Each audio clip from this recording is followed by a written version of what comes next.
கர்த்தருக்குள் மிகவும் அன்பான சகோதர சகோதரிகளே, இந்த அருமையான சுகமளிக்கும் செய்தியின் வழியாக உங்களை சந்திப்பதில் நான் பெருமகிழ்ச்சி அடைகிறேன்.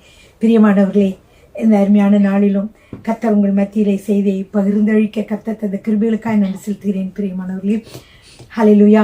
ஆம் பிரியமானவர்களே, நாம் தேவனுடைய பிள்ளைகளாக இருக்கிறோம். நமக்கு கர்த்தர் ஆரோக்கியத்தை நமக்கு வாக்கு பண்ணி இருக்கிறார், சுகத்தை அவர் வாக்கு பண்ணி இருக்கிறார். ஹல்லேலூயா.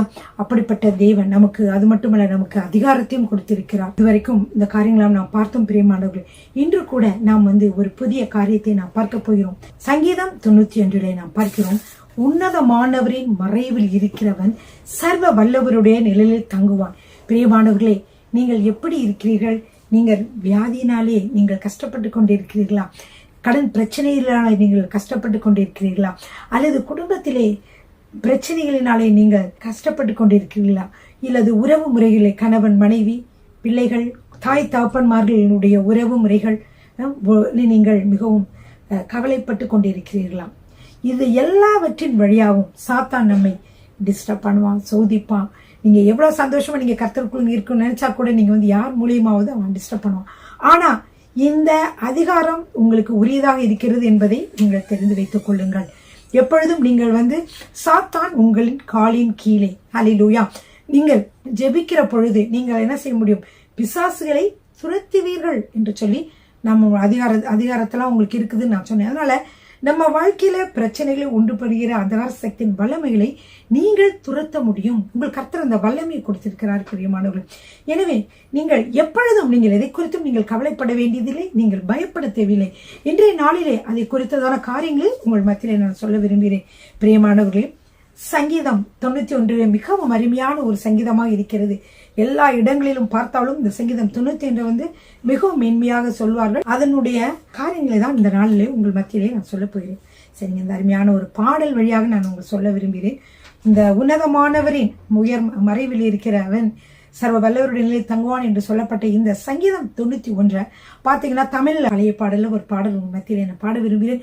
இதனுடைய கருத்துக்கள் மிகவும் அருமையானது. பிரியமானவர்கள், இந்த பாடலை நான் பாடியிருப்போம், எல்லாரும் சேர்ந்து பாடுவோம். ஹல்லேலூயா. ஆமென். உன்னதமானவரின் உயர் மறைவில் இருக்கிறவன் சர்வ வல்லவரின் நிழலில் தங்குவான், இது பரமசிலாக்கியமே. சர்வ வல்லவரின் நிழலில் தங்குவான், இது பரமசிலாக்கியமே. அவர் சட்டையின் கீழ் அடைக்கலம் புகவே தம் சிறகுகளால் மூடுவார். அவர் சட்டையின் கீழ் அடைக்கலம் புகவே தம் சிறகுகளால் மூடுவார். இரவின் பயங்கரத்திற்கும் பகலில் பறக்கும் அம்புக்கும் இருளில் நடமாடும் கொள்ளை நோய்க்கும் நான் பயப்படவே மாட்டேன். இருளில் நடமாடும் கொள்ளை நோய்க்கும் நான் பயப்படவே மாட்டேன். அவர் சட்டையின் கீழ் அடைக்கலம் புகவே தம் சிறகுகளால் மூடுவார். அவர் சட்டையின் கீழ் அடைக்கலம் புகவே தம் சிறகுகளால் மூடுவார். 1000 பேர்கள் உன் பக்கம் விழுந்தாலும் அது ஒரு காலத்தும் உன்னை அணுகிடாதே. உன் தேவன் உன் தாபரமே. அது ஒரு காலத்தும் உன்னை அணுகிடாதே. உன் தேவன் உன் தாபரமே. அவர் சட்டையின் கீழ் அடைக்கலம் புகவே தம் சிறகுகளால் மூடுவார். அவர் சட்டையின் கீழ் அடைக்கலம் புகவே தம் சிறகுகளால் மூடுவார். தேவன் உன் அடைக்கலமே, ஒரு பொல்லாப்பும் உன்னை சேருமோ? ஒரு வாதையும் உன் கூடாரத்தையே அணுகாமல் காத்திடுவார். ஒரு வாதையும் உன் கூடாரத்தையே அணுகாமலை காத்திடுவார். அவர் செட்டையின் கீழ் அடைக்கலம் புகவே தம் சிறகுகளால் மூடுவார். அவர் செட்டையின் கீழ் அடைக்கலம் புகவே தம் சிறகுகளால் மூடுவார். சிங்கத்தின் மேலும் நடந்து வலு சர்ப்பத்தையும் மிதிப்பாய். அவர் நாமத்தை நீ முற்றும் நம்பினதால் உன்னை விடுவித்து காத்திடுவார். அவர் நாமத்தை நீ முற்றும் நம்பினதால் உன்னை விடுவித்து காத்திடுவார். அவர் செட்டையின் கீழ் அடைக்கலம் புகவே தம் சிறகுகளால் மூடுவார். அவர் செட்டையின் கீழ் அடைக்கலம் புகவே தம் சிறகுகளால் மூடுவார். ஹல்லேலூயா. பிரியமானவர்களே, இந்த உன்னதமானவரின் உயர் மறைவில் இருக்கிறவன், இந்த அருமையான பாடல் நீங்க என்னோட சேர்ந்து கூட பாடினீங்க. அவ்வளவு அருமையான தேவன். பிரியமானவர்களே, எல்லாரும் உங்களுடைய நோட்டு புத்தகத்தையும் பேனாவையும் எடுத்துக்கொள்ளுங்கள், உங்களுடைய வேதாந்தத்தையும் எடுத்துக்கொள்ளுங்கள். இப்ப நம்ம வேத வசனத்தின் வழியாக தேவனுடைய சுகமாக்கும் வல்லமையை நம்ம பார்க்க போயிடும். ஹல்லேலூயா. சங்கீதம் 91. பிரியமானவர்களே, இந்த சங்கீதம் 91 பத்தி உங்களுக்கு சொல்ல வேண்டும். என்னவென்றால், இந்த சங்கீதத்தை பாத்தீங்கன்னா அங்க யாருமே பேரே போட்டிருக்காது. இது யார் எழுதினாலும் தெரியலன்னு சொல்லுவாங்க. ஆமா, இல்ல தெரியல. ஆனா ஒரு சிலர் என்ன நினைக்கிறாங்களா, பைபிள் ஸ்காலர்ஸ்லாம் என்ன நினைக்கிறாங்கன்னா, இது மோசே எழுதியதாக இருக்கலாம் என்று அவர்கள் நினைக்கிறார்கள். பிரியமானவர்கள், ஏனென்றால் அவர் உன்னதமானவரின் மறைவில் இருக்கிறவன், சர்வ வல்லவருடைய நிலையில் தங்குவான் என்று சொல்லி ஆரம்பித்திருக்கிறார். எனவே அவர் முதலாவது ஆண்டவருக்காக அந்த ஆசரிப்பு கூடாரம் கட்டின பிறகு அவர் என்ன செய்திருக்கலாம், இந்த சங்கீதத்தை அவர் பாடியிருக்கலாம் என்று சொல்லி கருதப்படுகிறது. பிரியமானவர்கள், இந்த சங்கீதத்துல பாத்தீங்கன்னா மிகவும் முக்கியமான பல காரியங்களை இதுல இருந்து நம்ம பார்க்கிறோம். பிரியமானவர்களே, நம்முடைய தேவன் மிகவும் நல்லவராக இருக்கிறார். அந்த உன்னதமானவரின் மறைவில் இருக்கிறவன் எப்படி இருப்பானா, உன்னதமானவருடைய மறைவில் இருக்கிறவன் சர்வ வல்லவருடைய நிலையில் தங்குவான். பிரியமானவர்களே, அந்த மறைவுனா எப்படின்னா, ஆண்டவருடைய மறைவில் நீங்க போய் இருந்தீங்கன்னா அப்ப எப்படி இருக்கும்னா, உங்களுக்கு ஒரு நிழல்ல இருக்கிறது போல. அப்படின்னா என்னன்னா, ஆண்டவருடைய பிரசன்னம். பிரியமானவர்களே, மோசே சொன்னாரு, உம்முடைய பிரசன்னம் எனக்கு முன்பாக செல்லாவிட்டால் என்னை அனுப்பி விடாதேயும் சொன்னாரு. ஏன்னா அவருடைய பிரசன்னத்தை அவர் அவ்வளவா வாஞ்சித்தார். அவருடைய பிரசன்னத்துல பல நல்ல காரியங்கள் நடக்கும் என்று அவர் விசுவாசித்தார். பிரியமானவர்களே, அவருடைய பிரசன்னம் இல்லாட்டி நான் எப்படி போவேன் அப்படின்னு எனக்கு தெரியல. அவருடைய பிரசன்னத்திலே வேற என்ன இருக்கு? சந்தோஷம் இருக்கு, சமாதானம் இருக்கு, அவருடைய கைடன்ஸ் இருக்கு, அவருடைய வழி நடத்துதல் இருக்கு, அவருடைய சத்தத்தை நாம் கேட்கலாம். அது மட்டுமல்ல, அவர் நம்மை பாதுகாத்து மூடி இருக்கிறவராயிருக்கிறார், பலன் கொடுக்கிறவராக இருக்கிறார். இவ்வளவான காரியங்களும் அதிலே காணப்படுகிறது. பிரியமானவர்கள், அதனாலதான் உன்னதமானவரின் மறைவில் இருக்கிறவர் சர்வ வல்லவருடைய நிலையில் தங்குவான். நீங்களும் அந்த உன்னதமானவருடைய மறைவிலே வந்து விடுங்கள். பிரியமானவர்களே, பிரச்சனைகள் உங்களுக்கு என்ன வருது? அடிக்கடி சுகவீனமாகறீங்களா? அல்லது நீங்க குடும்பத்துல, நான் சொன்னேன் இல்லையா, குடும்பத்துல பல பிரச்சனைகள், இது எல்லாமே சத்துரு கொண்டு வருகிறதானதாக இருக்கிறது. சில நம்மை பிடிக்காத மனிதர்கள் கூட சில சமயங்களே நமக்கு பலவிதமான இடையூறுகளையோ சாத்தானுடைய எதுவும் பண்ணலாம். அதான் அன்னைக்கு எந்த விதமான பில்லி சூனியங்களாக இருந்தாலும், எந்த விதமான மாய மருந்துகளாக இருந்தாலும் எல்லாமே நம்மளுடைய கால்களுக்கு கீழே சர்வ வல்லமை உடைய நம்முடைய தேவாதி தேவனுக்கு கீழே இருக்கிறது. பிரியமானவர்களே, சாத்தான் எப்பொழுதுமே நசுக்கப்பட்டவன். நீங்க அதை புரிந்து கொள்ளணும். நமக்கு கர்த்தர் அதற்கு மேல் என்ன செய்து கொடுத்திருக்காரு? சர்வ வல்லமையை நமக்கு கொடுத்திருக்கிறார். பிரியமானவர்களே, அதனாலே நம்ம எல்லாவற்றையும் நாம் முறியடிக்க முடியும். இயேசுவின் வல்லமையில நாம் தான் வெளியேறு என்று சொல்லுகிற பொழுது அது கட்டாயமாக அந்த இயேசுவின் நாமத்திற்கு பயந்து அந்த காரியங்கள், அசுத்தமான காரியங்கள் எதுவாக இருந்தாலும் என்ன செய்யும்? வெளியேறும். பிரியமானவர்களே, குடும்பத்தில் குழப்பங்கள் இயேசு நாமத்தில் வெளியேறி குடும்பங்களை ஒவ்வொரு நபர்களுக்கும் சந்தேகத்தை உண்டாக்குகிற அந்தகார சக்தியின் வல்லமை இயேசு நாமத்தில் விலகு என்று சொல்லுகிற பொழுது அது விலகும். அது எல்லாவற்றையும் நீங்கள் அறிந்திருக்க வேண்டும். உங்களுக்கு வல்லமை உண்டு, உங்களுக்கு என்ன உண்டு? அதிகாரம் உண்டு என்பதை நீங்கள் அறிந்திருக்க வேண்டும். பிரியமானவர்களே, இந்த சங்கீதத்தின் வழியாக நம்ம என்ன பார்க்கிறோம் என்றால், ஒவ்வொருவரும் இந்த சங்கீதத்தை மனப்பாடம் பண்ணி வச்சுக்கோங்க, ரொம்ப பிரயோஜனமானதா இருக்கும். நான் கர்த்தரை நோக்கி, இதுல பாத்தீங்கன்னா இந்த சங்கீதத்துல ஒரே ஆளு சொன்ன மாதிரி இருக்காது. நம்ம 3 பேர் இதுல பேசுற மாதிரி இருக்கும். 3 பேர்கள் இதுல பேசுகிறார்கள் என்று சொல்லி பார்க்கலாம். முதலாவது ஒரு பிரீஸ்ட், அதாவது ஒரு போதகர், அதாவது போதகர் சொல்ற மாதிரி இருக்கும். பிரீஸ்ட்னா ஆசாரியர் இல்லையா, பழைய காலத்து அவர் சொல்ற மாதிரி இருக்கும். என்னன்னா, உன்னதமானவரின் மறைவில் இருக்கிறவன் சர்வ வல்லவருடைய நிலை தங்குவான். அடுத்து பாத்தீங்கன்னா 2வது வசனம் அவர் சொல்ற மாதிரி இருக்காது. இது வந்து ஒரு ஜெபம் பண்றவங்க சொல்ற மாதிரி, நான் கர்த்தரை நோக்கி நீர் என் அடைக்கலம், என் கோட்டை, என் தேவன், நான் நம்பி இருக்கிறவர் என்று சொல்லுவேன் அப்படின்னு இருக்கும். அப்புறம் 3வது வசனத்திலிருந்து பாத்தீங்கன்னா 3வது வசனத்திலிருந்து 11 வசனம் வரைக்கும் அந்த பிரீஸ்ட், அதாவது ஆசாரியர் சொன்ன மாதிரி இருக்கும். அவர் உன்னை வேடனுடைய கண்ணிக்கும் பாழாக்கும் கொள்ளை நோய்க்கும் உன்னை தப்புவிப்பார். அவர் தமது சிறகுகளாலே உன்னை மூடுவார். அவர் சட்டையின் கீழே நீ அடைக்கலம் புகுவாய். அவருடைய சத்தியம் உனக்கு பரிசையும் கேடகமாகும். அது மட்டுமல்ல, இரவில் உண்டாகும் பயங்கரத்திற்கும் பகலில் பறக்கும் அம்புக்கும் இருளில் நடமாடும் கொள்ளை நோய்க்கும் மத்தியானத்தில் பாழாக்கும் சங்காரத்திற்கும் நீ பயப்படாதிருப்பாய். உனக்கு பயம் தேவையில்லை. ஏன் பயம் தேவையில்லை?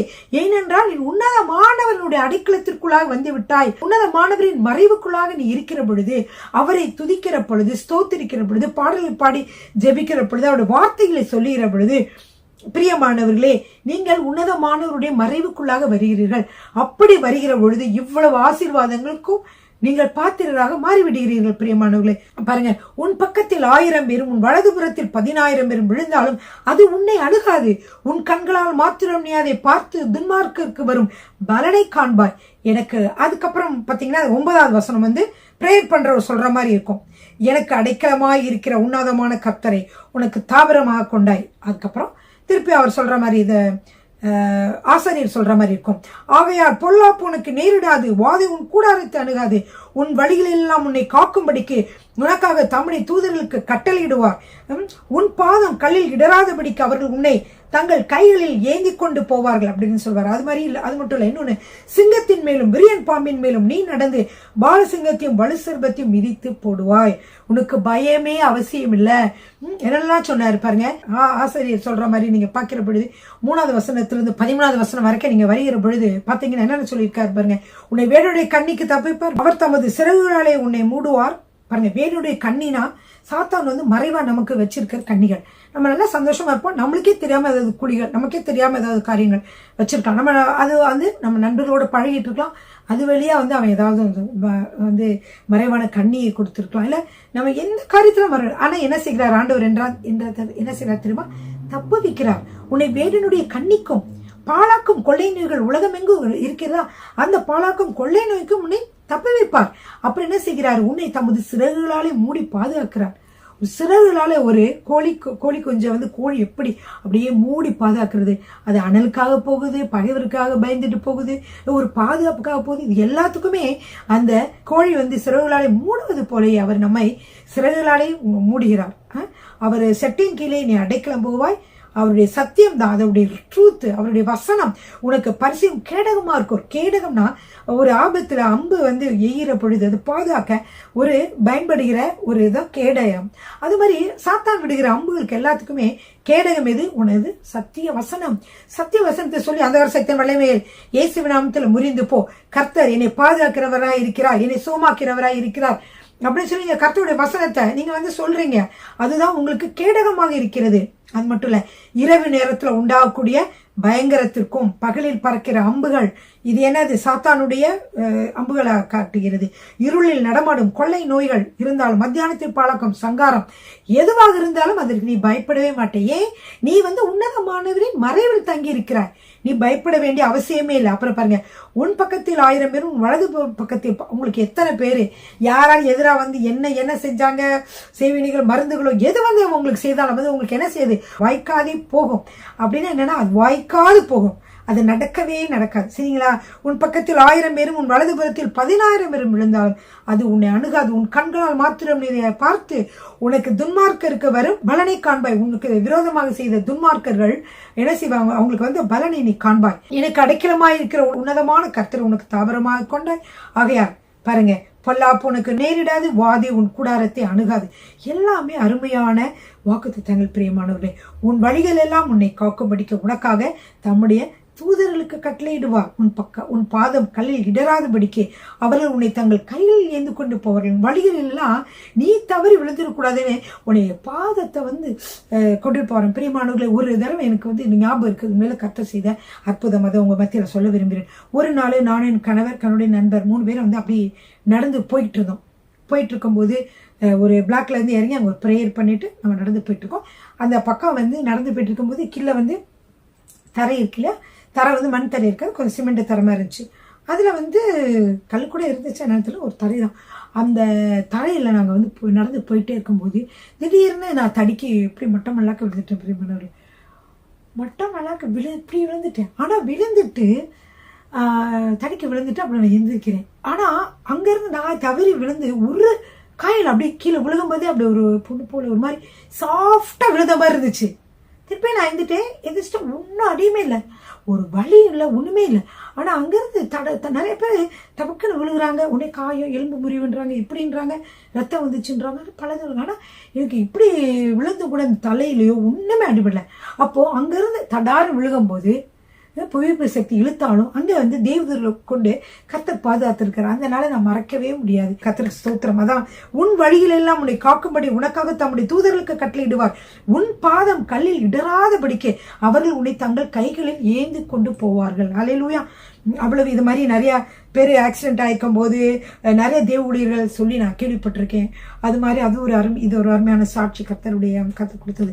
அப்படியாக ஆண்டவர் அற்புதங்கள் செய்கிறார். அப்புறம் அது மட்டும் இல்ல, சிங்கத்தின் மேலும் விரியன் பாம்பின் மேலும் நீ நடந்து பால சிங்கத்தையும் பலு சர்பத்தையும் மிதித்து போடுவாய். சிங்கத்தின் மேல், விரியன் பாம்பின் மேல், இது எல்லாமே வந்து சர்பம் எல்லாமே வந்து எப்படி இருக்குது, ஒரு எதிரடையான ஒரு சாத்தானுடைய அடையாளங்களாக இருக்கிறது. இருந்தாலும் பாலசிங்கத்தையும் வலு சர்பத்தையும் மிதித்து போடுவாய் என்று வசனம் சொல்லிடுது.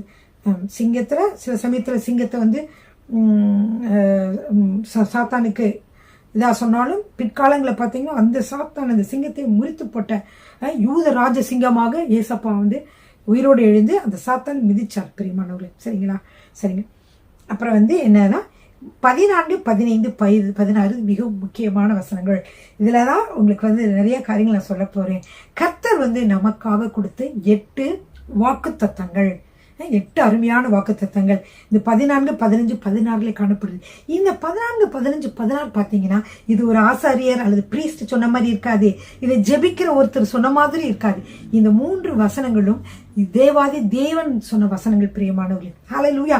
அவர் கொடுத்த வாக்கு தத்தங்கள். இந்த வாக்கு தத்தங்கள்ல வந்து 8 வாக்கு தத்தங்களை நீங்க பார்க்கலாம். அதைத்தான் இந்த நாளில் சொல்ல போகிறேன். பிரியமானவர்களே, இப்ப வாக்கு தத்தங்களை பெற்றுக்கொள்ள வேண்டும் என்றால் அதற்கு சில கண்டிஷன்ஸ் இருக்கும். எல்லாரும் இந்த வாக்கு தத்தத்தை வந்து என்ன செய்ய முடியாது, பெற்றுக்கொள்ள முடியாது.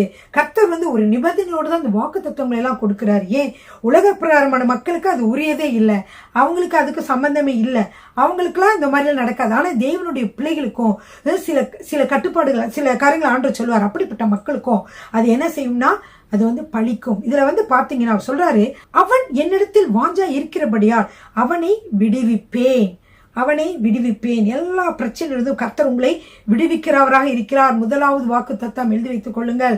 அவன் என்னிடத்தில் வாஞ்சா இருக்கிறபடியால் என்ன செய்வேன், அவனை விடுவிப்பேன் என்று ஆண்டவர் சொல்லுகிறார். பிரியமானவர்களே, 2வது, என் நாமத்தை அவன் அறிந்திருக்கிறபடியால், கர்த்தர் எப்படிப்பட்டவர், கர்த்தர் நல்லவர் என்று சொல்லி அறிந்திருக்கிறபடியால், கர்த்தர் வந்து ஆமா ஆண்டவரே எனக்கு தெரியும், தேவனா எனக்கு தெரியும், இயேசுவா எனக்கு தெரியும் சொல்லுவாங்க. இயேசுவை எனக்கு தெரியும்ன்றவங்கள இயேசுவை அறிந்திருக்க வேண்டும். அவர் எப்படிப்பட்டவர், அவர் எதற்காக இந்த உலகத்திலே வந்தார், என்னென்ன நற்காரியங்களை செய்தார், எதற்காக நம்ம அழைத்திருக்கிறார், அவரால் நம்முடைய வாழ்க்கையில எப்படிப்பட்ட காரியங்களை செய்ய முடியும் என்று சொல்லி நம்ம என்ன செய்திருக்க வேண்டும், அறிந்திருக்க வேண்டும். அதாவது அவரோடு நம்ம உறவு கொண்டிருக்க வேண்டும். காலையும் மாலையும் அவரோடு பேசி மகிழ வேண்டும். கஷ்டமான சூழ்நிலை இருக்க உங்க நண்பர்கள்ட்ட சொல்லி சொல்லி அழுவீங்க. எத்தனையோ பேர் நீங்க அந்த மாதிரி செஞ்சிருக்கீங்க. நிறைய பேர் ரொம்ப பயங்கரமான தெரிஞ்சுன்னா உங்களுக்கு யார்ட்டாவது சொல்லி அழுதா உங்களுக்கு ஒரு நிம்மதியா இருக்கும், அப்படித்தானே? ஆனா நீங்க வந்து ஆண்டவர்கிட்ட சொல்லியிருக்கீங்களா, உடனே உங்களுக்கு சொல்யூஷன் கிடைக்கும். நான் நிறைய காரியங்களை ஆண்டவர்கிட்ட சொல்லி சொல்லி எனக்கு டக்குன்னு சொல்யூஷன் வந்து கிடைக்கும். அப்படிதான் பிரியமானவர்களே நான் இப்பொழுதுமே செய்வேன். அதே மாதிரி 2வது வாக்குத்தத்தம் வந்து என் நாமத்தை அவன் அறிந்திருக்கிறபடியால் அவனை உயர்ந்த அடைக்கலத்திலே வைப்பேன். நான் எப்படிப்பட்டவர் என்று அறிந்திருக்கிறவனை. அதனால நீங்க என்ன செய்யணும், ஆண்டவரை அறிந்திருக்க வேண்டும், அவரோடு பேச வேண்டும். இதை சொல்லுவாங்க. இது வந்து அந்த அறிந்திருக்கிறத ஒரு டிரான்ஸ்லேஷன்ல ஒரு இதில் நான் படிச்சிருக்கிறேன். என்னன்னா, இப்ப வந்து ஆதாம் ஏவாளை அறிந்தான், அப்புறம் இந்த மாதிரிலாம் வரும். நிறைய பேர் கணவன் மனைவிக்குள்ள உறவு முறைகளை வந்து இவனை அறிந்தான் அப்படின்னு சொல்லி வரும். நீங்க வாசித்திருந்தீங்கன்னா உங்களுக்கு தெரியும். அப்படிப்பட்டது கணவன் வந்து அந்த மனைவி அறிந்தான்னு சொன்னா அவங்களுக்குள்ள இருக்க உறவை குறிக்குது, இல்ல டீப்பான உறவை குறிக்குது. அதே மாதிரிதான் நம்ம இயேசுவை வந்து நம்ம வந்து தேவாதி தேவனை நம்ம அறிகிற பொழுது அவருக்கும் நம்மளுக்கு ரொம்ப ரிலேஷன்ஷிப் வருது. எப்படின்னா, இப்ப இந்த நான் சொன்ன அழுத மாதிரி, ஆண்டவரே எனக்கு இந்த மாதிரிலாம் நடந்துச்சு, ஆண்டவரே நீங்க நல்லவரா இருக்கீங்க, நீங்க எனக்கு விடுதலை கொடுப்பீங்க, என்னைய பாதுகாப்பீங்க அப்படின்னு சொல்லும் போது அங்க ஆண்டவர் சமூகத்துல போகும்போது உங்களுக்கு அழுக வராது. ஏன் தெரியுமா, ஆண்டவர் அந்த அழுகையெல்லாம் தொடச்சிருப்பாரு. உங்களுக்கு தெரியவே தெரியாது, உடனே ஒரு வார்த்தை மூலமா அவங்க ஆண்டவர் உங்களை அப்படியே ஆறுதல் படுத்துவாரு, பேசுவாரு. ஐயோ மகளே நீ கவலைப்படாத, உனக்காக நான் பெரிய காரியங்களை செய்கிறேன், உன்னை வந்து இப்படி செய்வோம் அப்படி செய்வேன் அப்படின்னு சொல்லி ஆண்டவர் உங்களுக்கு வசனங்கள் மூலியமா பேச ஆரம்பிச்சிருவாரு.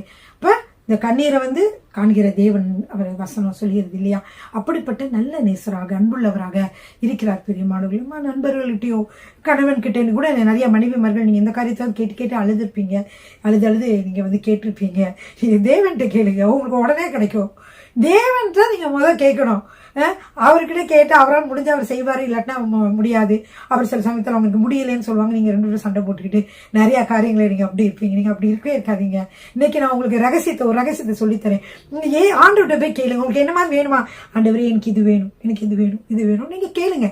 கர்த்தர் என்ன செய்வார் என்றால் கட்டாயமாக உங்களோட வாழ்க்கையில அது செய்வார். பிரியமானவர்கள், இது நிறைய காரியம் நிறைய தடவை என்னோட வாழ்க்கையில் நடந்திருக்கு. ஏன்னா அவர் தான் நான் முதலிடமா வைக்கிறேன், 2வது தான் கணவர் பிள்ளைங்க. அதே மாதிரி மனைவி கிட்ட கூட சில பேர் மனைவி கிட்ட நீங்க ஏதாவது கணவர் மனைவி எதிர்பார்க்கிறீங்களா?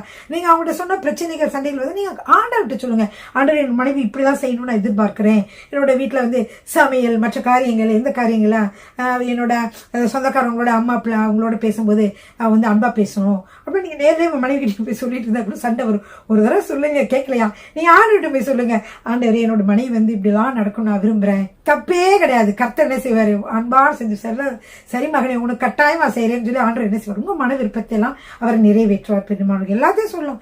என் குடும்பத்தினரோட அன்பா இருக்கணும், அவ வந்து கோவிக்க கூடாது, அல்லது வீட்டுல நல்லா சமையல் செய்யணும், வீட்டுல நல்லா வேலை செய்யணும், தேவனுக்கு உண்மையா இருக்கணும், தேவனோட இன்னும் அன்பா இருக்கணும், பாடல்களை பாடி கர்த்தரை துதிக்கணும், ஜெபிக்கணும், நிறைய நேரத்தை ஆண்டு விட்டு செலவழிக்கணும். அப்படிலாம் நீங்க உங்க மனைவிக்காக ஜெபிக்கலாம். இப்படி கணவன் மனைவிக்காகவும் நீங்க ஜெபிக்கலாம். அதே போல பிள்ளைங்க வந்து சரியா இல்லையா? நீங்க பிள்ளைங்கிட்ட சொல்லி பாப்பீங்க, கேட்க மாட்டாங்க. வேண்டாம், நீங்க ஆண்டவர்கிட்ட போய் நீங்க ஜெபிங்க. ஆண்டவரே என்னோட பிள்ளையை நீங்க மாத்துங்க, உங்களால மாற்ற முடியும், நான் விசுவாசிக்கிறேன். நீங்க வந்து பிள்ளைங்களை மாற்றுவீங்க சொல்லுங்க. நல்ல பிள்ளைங்களா வருவாங்க. என்னோட பிள்ளைங்களெல்லாம் இங்க கொஞ்சம் கஷ்டமான சிங்கப்பூர்ல பலவிதமான மக்கள் நிறைஞ்சிருக்கிற, பலவிதமான இன மக்கள் நிறைஞ்சிருக்கிற இந்த சிங்கப்பூர்ல பாத்தீங்கன்னா என்னோட பிள்ளைங்களெல்லாம் வந்து கர்த்தருடைய வார்த்தைகளை சொல்லி ஜெபிச்சு விடுவேன். அதெல்லாம் பிள்ளைங்க பாருங்க, அவங்க வந்து போய் செகண்டரி ஸ்கூல் தான் 13, 15, 16 வயசுல கூட பாத்தீங்கன்னா செகண்டரி ஸ்கூல்ல முடிஞ்சு முடியும் போது இடைவேளை கூட பாத்தீங்கன்னா என்ன செய்வாங்க, பாத்ரூம்ல போய் கூட சிகரெட் அடிக்கிற பசங்க இருக்கிறாங்க. அப்படி இருக்காங்க, சிகரெட் குடிக்கிற பசங்க பொண்ணுங்க எல்லாம் இருக்காங்க. ஆனா என்னோட சன் படிக்கும் பொழுது அதெல்லாம் பழக்கம் வரல. அவங்களுக்கு கெட்ட பழக்கங்கள், அதாவது போதை பொருள்கள் அடிமையானவங்க இருக்காங்க, பல விதமான குடி, சிகரெட்டு பழக்கம், இந்த பழக்கங்கள்லாம் இருக்கு நிறைய பிள்ளைங்களுக்கு. அங்க இருக்க பிள்ளைங்களுக்கு இருக்கு. ஆனா என்னோட பிள்ளைங்களுக்கு எதுக்குமே இல்லை. ஏன்னா எனக்கு பிள்ளைங்க ஸ்கூலுக்கு அனுப்பும்போது அந்த காலத்துல நான் வந்து பயந்தேன். அதனால என்ன செஞ்சேன்னா தேவனுடைய வார்த்தையை சொல்லும்போது எனக்கு விசுவாசம். டெய்லி சொல்வேன், உன்னுடைய பிள்ளைகள் எல்லாரும் கர்த்தரால் போதிக்கப்பட்டிருப்பார்கள், அவருடைய சமாதானம் பெரிதா இருக்கும் என்று வசனம் சொல்கிறது இல்லையா? அதே நான் சொல்லேன், ஆண்டவர் என்னுடைய பிள்ளைகள் எல்லாரும் கர்த்தரால் உம்மாலே போதிக்கப்பட்டவர்களா இருப்பார்கள், அவர்களுடைய சமாதானம் பெரிதா இருக்கும், என்னுடைய சமாதானம் கூட பெரிதா இருக்கும் என்று சொல்லி நான் கர்த்தர்கிட்ட நான் ஜெபிப்பேன். ஜெபிச்சு அனுப்புவேன். அப்படின்னா என்னன்னா, ஆண்டவரே என்னால போதிக்கப்பட்டவன் நான் சொல்லல, என் பிள்ளை நான் தான் கரெக்டா வளர்த்தேன், இதை சாப்பிடாத, அதை செய்யாது, இதை செய்யாதுன்னு சொல்லி நான் வளர்த்தனாக்கும் அப்படின்னு சொல்லி நான் பெருமையா சொல்லல, நான் வளர்க்க முடியும் நான் சொல்லல. ஆண்டவரே என்னுடைய பிள்ளைகள் எல்லாரும் கர்த்தரால் போதிக்கப்பட்டிருப்பார்கள், அப்பொழுது அவருடைய சமாதானம் பெரிதா இருக்கும். இந்த விசுவாச வார்த்தையை எப்பொழுதே பிள்ளைகளை வந்து வெளியே அனுப்பும்போது, ஜெர்மனி அனுப்பும்போது கன்ஃபஸ் பண்ணுவேன். எனக்கு வந்து திடீர்னு ஒரு சந்தேகம் வந்துச்சுன்னா கூட, நிறைய பிள்ளைங்களோட வருவாங்க, கொஞ்சம் லேட்டா வந்தாங்களும் கூட, அவங்க வந்து ஃப்ரெண்ட்ஸோட வந்தா கூட நம்ம வந்து மனசு லேசா இருந்தா கூட இந்த வசனத்தை சொல்லி நான் அறிக்கையிடுவேன். பாத்தீங்கன்னா பிள்ளைங்களுக்குலாம் 28, 27, 28 வருஷம் வயசாச்சு. இனிமேல அந்த கெட்ட பழக்கங்களை பழகிறதுக்கு சான்ஸ் இல்லை. சின்ன வயசுல இருந்து அந்த டீனேஜ்ல தான் கொஞ்சம் கஷ்டமான நாட்கள். அந்த நாட்களில் கர்த்தர் அவர்களை பத்திரமாக பாதுகாத்தார். ஏனென்றால் என்னோட நம்பிக்கை வந்து கர்த்தர் மேல இருந்துச்சு. என்னுடைய பிள்ளைகள் எல்லாரும் கர்த்தரால போதிக்கப்பட்டிருப்பார்கள்னா நான் இருக்க மாட்டேன். அவங்க ஃப்ரெண்ட்ஸோட இருக்கும்போது, ஸ்கூலுக்கு போகும்போது நான் இருக்க மாட்டேன். எந்த சூழ்நிலை நான் உன்னோட இல்லை, ஆனா கர்த்தராகி நீங்க வந்து இருக்கீங்க, நீங்க போதித்து வழி நடத்துங்க. இவ்வளவுதான் பிரியமானவர்களே சொல்லேன். அது பிள்ளைங்கள் எல்லாம் வந்து அருமையான சாட்சியுள்ள பிள்ளைங்களை எல்லாரும் ஆச்சரியப்படுவாங்க. இந்த பிள்ளைங்க இப்படி வந்து எந்த கெட்ட பழக்கம் இல்லாம இருக்கீங்க, அப்படியா இருக்காங்கன்னு நினைப்பாங்க. என்ன காரணம்னா கர்த்தர் தான். அப்ப கர்த்தர் நான் முன்னாடி வச்சேன். அது மாதிரி இந்த செய்தி கேட்டுக்கொண்டு யாரா இருந்தாலும் எந்த கவலைகள் பாரங்கள் இருந்தாலும் அதை போய் நீங்க ஆண்டவர்கிட்ட வைங்க. ஆண்டவர் பாருங்க, உங்களுக்கு நீங்க ஆண்டவர்கிட்ட கேளுங்க, கர்த்தர் கட்டாயமாக உங்க வாழ்க்கையில நீங்க என்ன விரும்புறீங்களோ அதை கட்டாயம் செய்வாங்க. அல்லேலூயா, ஆமீன். கர்த்தர் அவ்வளவு நல்லவரா இருக்கார். பாத்தீங்களா, முதலாவது என்ன சொன்னேன், அவன் என்னிடத்தில் வாஞ்சா இருக்கிறபடியால் அவனை விடுவிப்பேன்னு ஒரு வாக்குத்தத்தத்தை கொடுக்கிறார். 2வது வாக்குத்தத்தை என்ன, அவன் என் நாமத்தை அறிந்திருக்கிறபடியால் அவனை உயர்ந்த அடைக்கலத்திலே வைப்பேன். நான் அவனை உயர்வாக வைப்பேன். ஏன்னா அவன் என்னுடைய நாமத்தை அறிந்திருக்கிறான். அவன் எப்படி இருக்க மாட்டான், தாழ்வா இருக்க மாட்டான். அவனை உயர்வா தான் வைப்பேன். எல்லா சூழ்நிலையும் அவனை காத்து உயர்ந்த அடைக்கலத்திலே வைப்பேன். ஹல்லேலூயா. 3வது பாருங்க, அவன் என்னை நோக்கி கூப்பிடுவான், நான் அவனுக்கு மறு உத்தரவு அருளுவேன். அப்படின்னு என்ன அர்த்தம், அவன் என்ன கேட்கிறானோ அதுக்கு மறு உத்தரவு நான் கொடுப்பேன். மறு உத்தரவு நான் என்ன செய்வேன், அவனுக்கு ஆன்சர் பண்ணுவேன், மறு உத்தரவு கொடுப்பேன். எப்போ அவன் என்னை நோக்கி கூப்பிடுவான். அப்படிப்பட்டவங்களாக நம்ம இருக்கணும். உன்னதமான மறைவில் அடங்கி இருக்கணும், மறைவில் வந்து சேரணும். அப்படிப்பட்டவங்களுக்கு என்ன கொடுக்கிறாரு, அவன் என்னை நோக்கி கூப்பிடுவான், நான் அவனுக்கு மறு உத்தரவு அருளிச்சுவேன். இது 3வது வாக்குத்தத்தம். முதல் வாக்குத்தத்தம் என்ன, அவனை விடுவிப்பேன். 2வது வாக்குத்தத்தம், அவனை உயர்ந்த அடைக்கலத்திலே வைப்பேன். 3வது வாக்குத்தத்தம், அவனுக்கு மறு உத்தரவு கொடுப்பேன். 4வது வாக்குத்தத்தம் என்னவென்றால், ஆபத்தில் நானே அவனோடு இருந்து. அவன் கஷ்டமான சூழ்நிலை இருக்கானா, ஏதாவது ஆபத்துல இருக்கானா, ஒருவேளை நான் கீழே தபாரம் விழுகும் போது மற்ற வெள்ளக்கு நான் கீழே விழுந்துட்டேன்னு சொல்லல, அப்ப கூட ஏதாவது ஆயிருக்கலாம். ஆனா அந்த ஆபத்தில் என்ன செஞ்சாரு, அவர் என்னோட இருந்து என்னை பாதுகாத்து அப்படி நிமித்தி நிக்க வச்சுட்டாரு. அப்படியே எந்திரிச்சு நிற்கும் போது புப்புல எந்திரிச்சு. அப்ப என்ன அர்த்தம், அப்ப தேவன் வந்து என்ன செய்கிறார் என்றால், ஆபத்தில் நானே அவனோடு இருந்து. அப்ப ஆபத்தான நேரங்கள்ல நம்மள அறியாம வந்து இருக்கிற நேரங்கள்ல அவர் என்ன செய்ய நம்மோடு இருக்கிறார். அது வந்து 4வது வாக்குத்தத்தம். ஆபத்தில் நானே அவனோடு இருப்பேன், உன்னோடு இருப்பேன். ஆபத்து சூழ்நிலை கவலைப்படாத, பயப்படாத, நான் உன் கூட இருக்கிறேன். எவ்வளவு கடன் பிரச்சனையா நீ கவலைப்படாத, நீ என்னுடைய பாதத்துல காத்துருன, எல்லாவற்றையும் சுமூகமாக மாற்றுவேன். அவனோட விரோதிகள் பணம் கேட்கிறவங்க, சரி நான் இவ்வளவுதான் கொடுக்க முடியும், இப்படிதான் நான் செய்ய முடியுங்க, நீங்க ஒரு கண்டிஷன்ஸ் அவங்க கிட்ட சொல்லும் பொழுது அவங்க கேட்பாங்க. இப்படியாக கர்த்தர் வந்து என்ன செய்கிறார், ஆபத்தில் நம்மளோடு அவர் இருக்கிறார். 4வது. 5வது வந்து, அவனை தப்புவித்து அவனை கனப்படுத்துவேன். சரிங்களா, அவனோடு இருக்கிறாரு, அவனை தப்புவிக்கிறாரு, அதுக்கப்புறம் என்ன செய்கிறாரு, கனப்படுத்துகிறார். ஆக மொத்தம் 6 சொல்லியிருப்பேன் இல்லையா. என்னது, அவனை விடுவிப்பேன், அவனை உயர்ந்த அடைக்கலத்திலே வைப்பேன், அவனுக்கு மறு உத்தரவு கொடுப்பேன், ஆபத்தில் அவனோடு இருப்பேன், அவனோடு இருந்து அப்புறம் அவனை தப்புவிப்பேன், அப்புறம் அவனை கனப்படுத்துவேன். கனப்படுத்துவேன்னா நிறைய ஐஸ்வர்யங்கள், மற்ற காரியங்களை, நமக்கு தேவையான காரியங்களை கொடுத்து கர்த்தர் ஆசீர்வதிக்கிறது. அது ஒரு கணம், அதாவது உலக பிராண மக்கள் மத்திய அது ஒரு கணத்தை கொடுக்கிறதாக இருக்கிறது. ஊழியக்காரர்கள் மற்றவர்கள் மத்தியிலே கர்த்தர் உங்களை மேன்மையாக வைப்பார். அது ஒரு உங்களுக்கு உயர்வாக இருக்கிறது. படிப்பு, ஞானம் எல்லாவற்றையும் கொடுத்து அவர் ஆசீர்வதிப்பார். படிக்காதவங்களா இருந்தால் கர்த்தர் அவங்களே உயர்த்துவார். தேவனை நம்பினால் ஒரு காலம் வெட்கப்பட்டு போவதில்லை. பிரியமானவர்களே, இப்படியாக அவர் வந்து என்ன செய்கிறார், நம்மை கனப்படுத்துகிறாக. உயர்ந்த ஒரு பதில வேலை பார்க்குற இடங்களை இவங்களா இவர் பெஸ்ட், இவர் சரியா செய்வார் அப்படின்னு சொல்ற மாதிரி கனப்படுத்துவேன் அப்படின்னு சொல்றாரு. 6 முடிஞ்சிருச்சா. அப்ப 7வதுக்கு வாங்க. அவர் என்ன சொல்றாருன்னா 16வது வசனத்துல, நீடித்த நாட்களால் அவனை திருப்தியாக்கி. அப்ப நீடித்த நாட்கள் அவனை திருப்தியாக்குகிறார். அறவர வாழ்க்கை இல்ல, நீடித்த நாட்களாக நம்ம எவ்வளவு நாள் விரும்புறோம் அவ்வளவு நாட்களுக்கும் அவர் என்ன செய்கிறார், கொடுத்து நம்மை ஆசீர்வதிக்கிறவராக இருக்கிறார். நீடித்த நாட்களால் அவனை திருப்தியாக்குவேன் அப்படின்னு சொல்றாரு.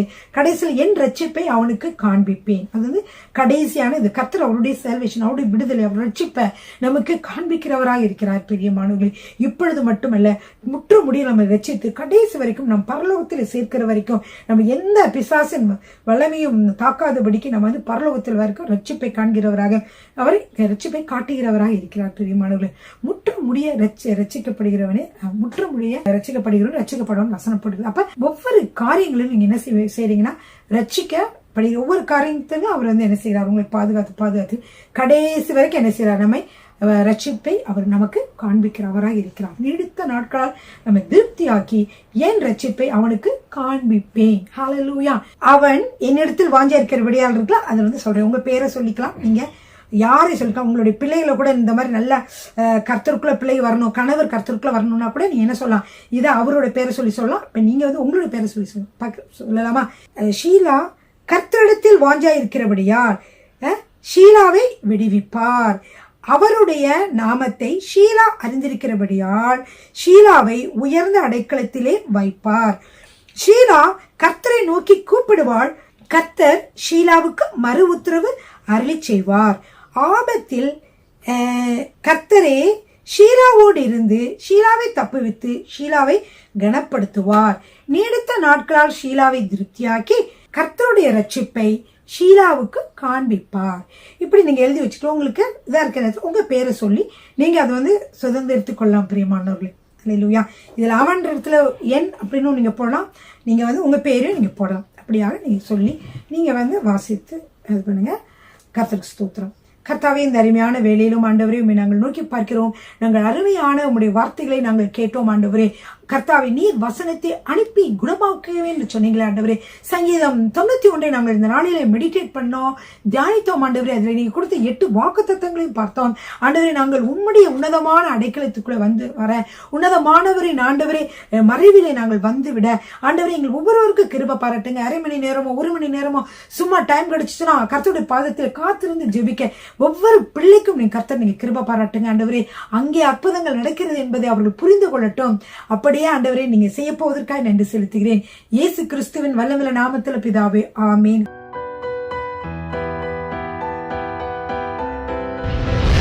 கர்த்தர் உங்களை ஆசீர்வதிப்பாராக.